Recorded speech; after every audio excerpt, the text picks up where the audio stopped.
God bless you. My name is Harris Kakalides, and you're watching here in the program Getting to Know Jesus. And today I wish to talk about discontentment. Discontentment is, according to WordNet Dictionary, a longing for something better than the present situation. If you was to do a study on every sin in the Bible, you will find discontentment as the root of all sins. What led Satan to want to be like God, discontent with his present state? Chapter 14. How you are fallen from heaven, day star, son of the morning.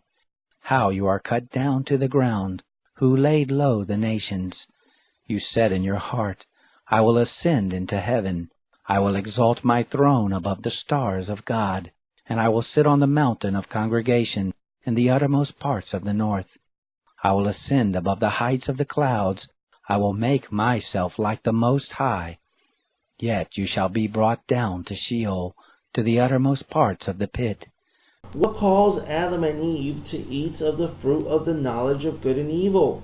Discontentment with their nature because they wanted to be like God, knowing good and evil.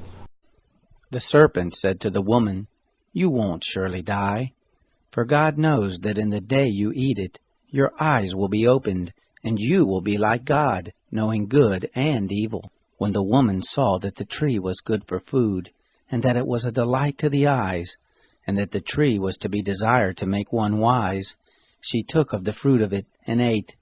And she gave some to her husband with her, and he ate. What led Cain to kill his brother Abel? Discontentment that Abel's sacrifice was accepted and his was rejected. As time passed, it happened that Cain brought an offering to the Lord from the fruit of the ground. Abel also brought some of the firstborn of his flock and of the fat of it. The Lord respected Abel in his offering, but he didn't respect Cain in his offering. Cain was very angry, and the expression on his face fell. The Lord said to Cain, Why are you angry? Why has the expression of your face fallen? If you do well, will it not be lifted up? If you don't do well, sin crouches at the door. Its desire is for you, but you are to rule over it. Cain said to Abel his brother, Let's go into the field. It happened when they were in the field that Cain rose up against Abel his brother and killed him. What led the Israelites to make a golden calf?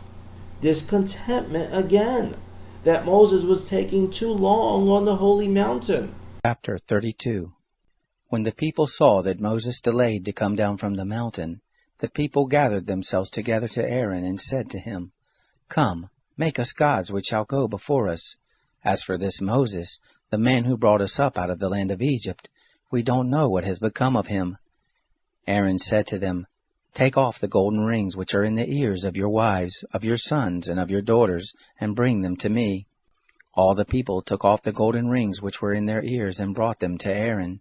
He received what they handed him, and fashioned it with an engraving tool, and made it a molten calf. And they said, These are your gods, Israel, which brought you up out of the land of Egypt. What led David to commit adultery with Bathsheba? Discontentment of the wives he already had. And he had discontentment with God. Chapter 12. Nathan said to David, You are the man. This is what the Lord, the God of Israel, says. I anointed you king over Israel, and I delivered you out of the hand of Saul. I gave you your master's house, and your master's wives into your bosom, and gave you the house of Israel and of Judah. And if that would have been too little, I would have added to you many more such things. Why have you despised the word of the Lord, to do that which is evil in his sight? You have struck Uriah the Hittite with the sword, and have taken his wife to be your wife, and have slain him with the sword of the children of Ammon.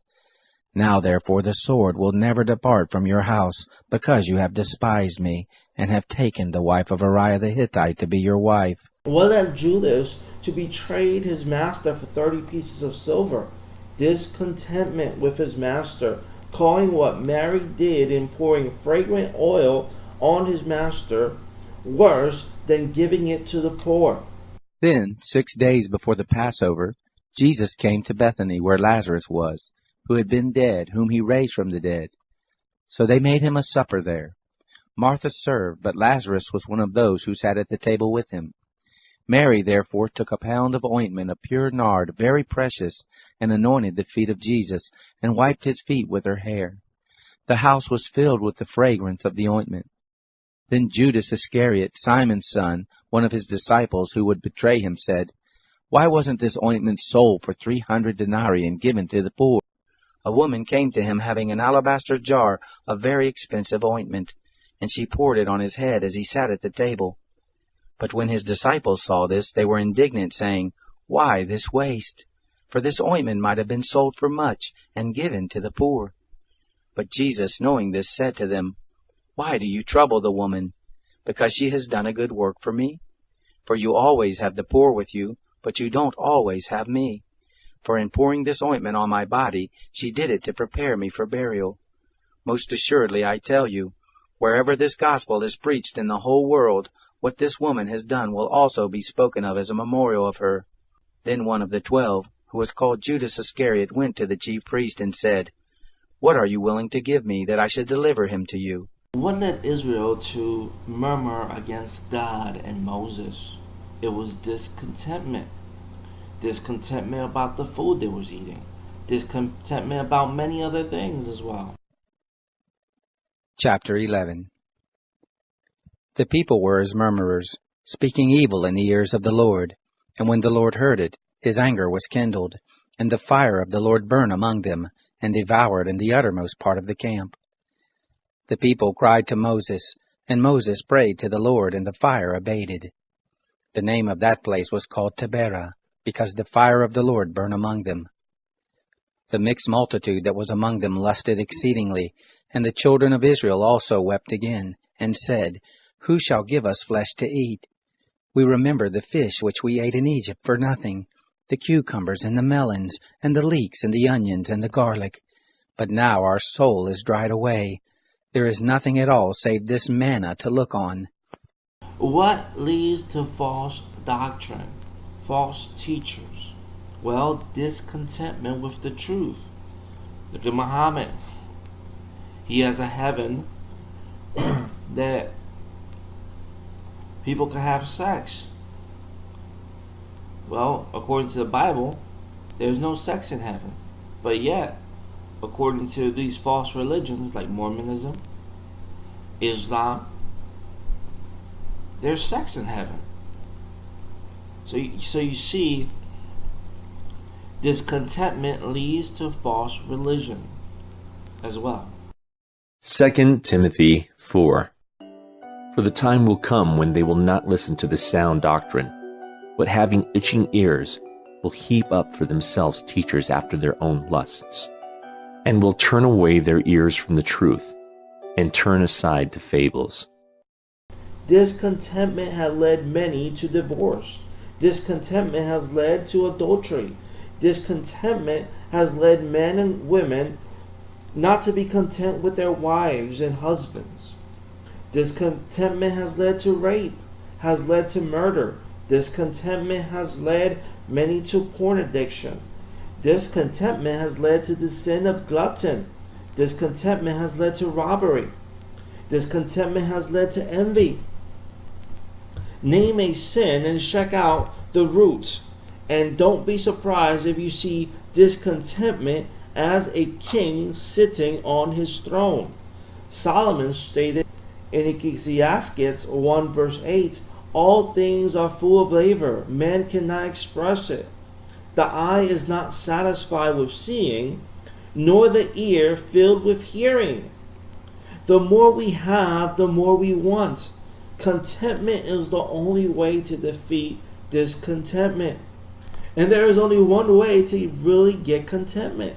Paul states in Philippians 4 verse 11 to 13, "Not that I speak in regard to need, for I have learned in whatever state I am to be content. I know how to be abased, and I know how to abound. Everywhere and in all things I have learned both to be full and to be hungry, both to abound and to suffer need. I can do all things through Christ who strengthened me. Number one, contentment is something that we have to learn according to the Bible. And number two, Jesus Christ must strengthen us to overcome discontentment, as the passage above states. Without Jesus, we cannot do it. We cannot overcome the sin of discontentment without Jesus. Everything in this world is vanity except what we do with Jesus. Jesus is the only thing that we could take with us on our deathbeds. And He should be the only thing that contents us. If there is something not to be content with, it should be our relationship with Jesus. We should always strive to want more of Him each day, and not to become content with our spiritual walk, knowing that we can always improve on it. All things that we hold tight in our hands and we want more of, we can lose, but we cannot lose our relationship with Jesus. Everything is not a sure thing except Jesus. Jesus is the only sure thing. And we should be content with Him and not seek other things. If God wishes to bless us with things, accept it. But don't seek more. Don't seek more. Be content in the situation you are. If God wishes to take you out of that situation, then glory be to God. But don't be discontent, because discontentment leads to many sins. God bless you, and I'll see you next program of Getting to Know Jesus. Bye.